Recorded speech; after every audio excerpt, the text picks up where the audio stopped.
Gracias por continuar en Observatorio en este análisis sobre el panorama de la seguridad alimentaria y nutricional en México. Estamos conversando con Gustavo Gordillo del Comité de Expertos de la FAO, Margarita Flores, quien también ha trabajado en la FAO y ahora es investigadora asociada al Programa Universitario de Estudios del Desarrollo de aquí de la UNAM. Esta conversación, al igual que toda la serie de Observatorio, puede ser descargada de internet en la página www.observatorio2012.tvunam.mx.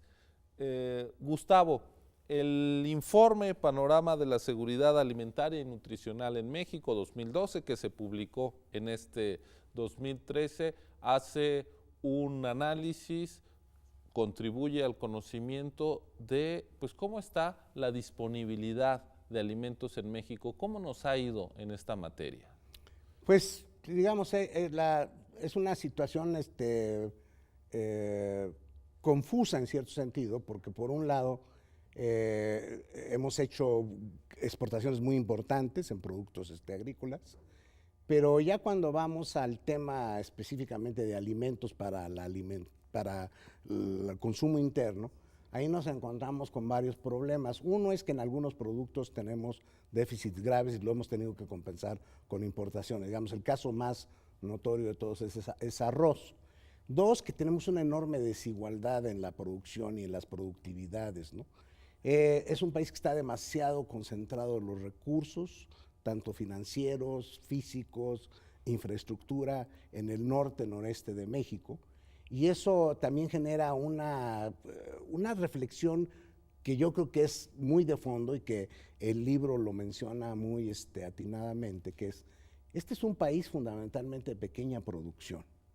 Y sin embargo, las políticas públicas han sido políticas públicas que están pensando en las grandes explotaciones, y las grandes explotaciones de México son pequeñas si las queremos comparar con Brasil o con Estados Unidos, pero de todas maneras sí hay una diferencia entre cómo se produce, digamos, el maíz blanco, que es para las tortillas, en Sinaloa, a cómo se produce el maíz blanco en Oaxaca o en Puebla o en Veracruz o en Chiapas.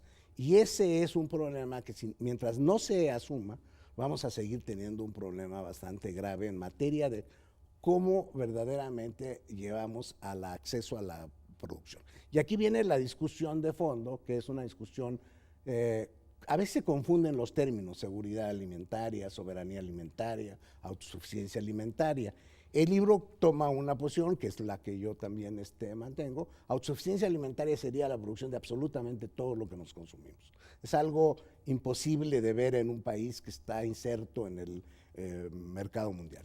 Pero ya cuando estamos hablando de seguridad, con la definición que da la FAO al respecto, que es acceso en todo momento para todas personas a alimentos nutritivos y que estos correspondan a las preferencias de las personas, ahí sí ya estamos entrando en un terreno en donde, en un contexto de tanta volatilidad de los precios, en donde es muy importante asegurarnos primero la seguridad alimentaria de las mismas comunidades y poblaciones que producen alimentos y luego atender el problema grande de las zonas urbanas. Margarita, precisamente hay, digamos, un déficit en nuestra producción, el caso del arroz, y obviamente hay un desequilibrio, hay un exceso de demanda frente a la producción, pero ¿dónde se localiza, digamos, este desequilibrio? ¿Solo es en las zonas urbanas? ¿También hay zonas productoras de alimentos que no alcanzan? Y más allá, ¿este desequilibrio puede ser resuelto con las características de este país, cambiando las políticas? Me encantaría poder contestar también la última pregunta. O sea, si fuera fácil, creo que ya Causaría honorarios. No, tendríamos así como que decirle a la Secretaría de Agricultura dónde está parado, ¿no? Yo creo que, a ver, el tema es de que no solamente es el arroz. Okay. Maíz amarillo, somos completamente dependientes. Es el maíz para ganado. Para ganado, si quieres, tienes razón de aclararlo. Nosotros el maíz blanco es el que comemos y en ese somos prácticamente autosuficientes. Dependemos prácticamente del maíz amarillo, dependemos como el 50% de lo que comemos de trigo, dependemos como el 80% de lo que comemos de soya. O sea, tenemos una gama importante y sobre todo es importante si consideras que del suministro de energía, de lo que consumimos los mexicanos, son 9 alimentos los que te proporcionan el 75% de ese suministro. Y son estos alimentos, el maíz en sus 2 variedades, el frijol, el arroz, el trigo, la carne de cerdo, la leche, la carne de pollo, el huevo. Entonces, si no estamos conscientes de cuáles son los productos estratégicos, sí es maravilloso cómo está creciendo la producción para exportación, pero aún en ese caso tenemos balanza comercial deficitaria. Entonces, sí hay una gran desigualdad en zonas que son productoras, pero no son suficientes, no todas ellas. Pero ahí hay un tema que es importante. Como decía Gustavo, y lo recordaba muy bien, de las 5 millones de unidades de producción que tenemos en el campo, más del 70%, casi 75%, son unidades familiares de subsistencia. Como 20% no están vinculadas al mercado, en teoría, porque no están vendiendo al mercado. No es el ingreso más importante para ellos el producto agrícola, pero son productores que no han tenido por muchos años ningún tipo de realmente acompañamiento que puedas decir frente a las condiciones actuales. Es no solamente, digamos, en periodos de crisis en otros lugares, en otros países, el campo ha sido el lugar de refugio frente a crisis de desempleo, etcétera. Acá, en cambio, vemos como que del campo tendría que salir una cantidad de gente cuando no tenemos una oferta de empleo en las ciudades. Entonces, como que tendríamos que verlo más en conjunto y efectivamente sí hay un acompañamiento necesario que va más allá del apoyo asistencial, que es indispensable, sino que vaya acompañado de un acompañamiento productivo. Y efectivamente hay una gran variedad de semillas, de cultivos que no han sido objeto del seguimiento de la investigación y del desarrollo. Y esas son las que se necesitan. O sea, frente al cambio climático, hay evidencias de que los cultivos mejorados, las semillas mejoradas, pero mejoradas localmente, son las más resistentes. Entonces, tenemos como que trabajar más en eso, más en esa solución también local, que déjame decirte que también es una tendencia que se está marcando mucho a nivel global. Es cómo reducir transporte, cómo redinamizar comunidades locales, y redinamizarlas es con producción local. O sea, efectivamente, producción se concentra más de la mitad en 7 estados, y tú tienes cantidad de otros estados en donde la mayor parte de la población es rural y no está produciendo o no está obteniendo una producción suficiente, pero la explicación no solamente viene de la manera de producir, también viene de la migración, también viene ya del pasar la responsabilidad del hogar a la mujer, el desalojo de jóvenes también. O sea, es toda una desestructuración en la que habría que abordarla como más desde la perspectiva del tejido social, económico y productivo.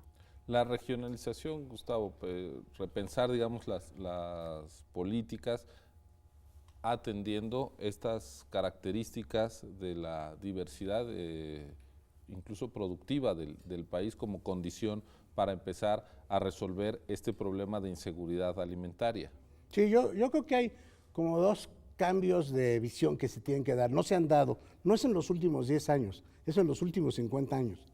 Es decir, uno es reconocer que los pobres en el campo tienen potencial productivo y no solamente deben ser objeto de subsidios asistenciales.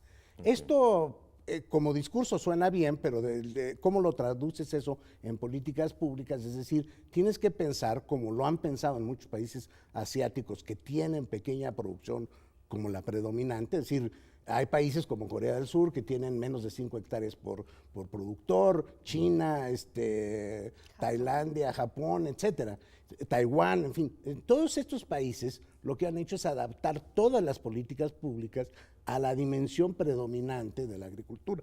La investigación, el desarrollo, la asistencia técnica, el crédito, todo eso tiene que estar. Y aquí lo que tenemos una especie de complejo, digamos, de jaguar, ¿no? Estamos viendo hacia Estados Unidos, estamos viendo grandes extensiones, y entonces toda la investigación y todas las políticas estaban orientadas a lo que es un sector muy minoritario de lo que es en el campo mexicano.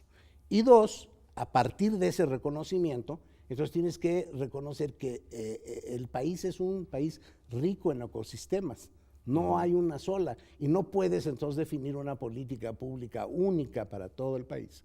No las puedes definir desde el centro, tienes que definirla desde las regiones, y eso implica rescatar una visión que se perdió hace, yo creo, 20 o 30 años.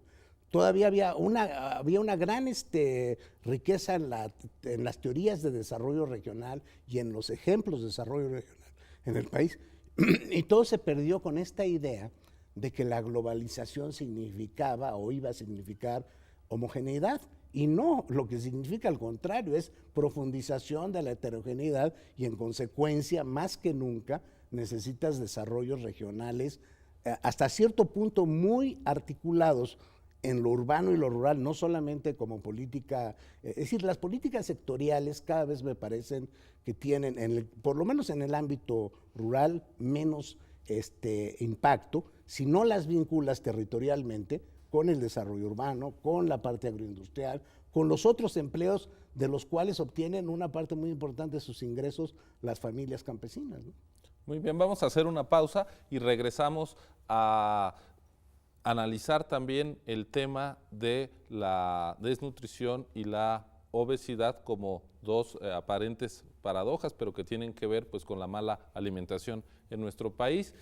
Esto es Observatorio, estamos conversando, ya lo ve usted, con Gustavo Gordillo del Comité de Expertos de la FAO, Margarita Flores del Programa Universitario de Estudios del Desarrollo. Regresamos en unos segundos.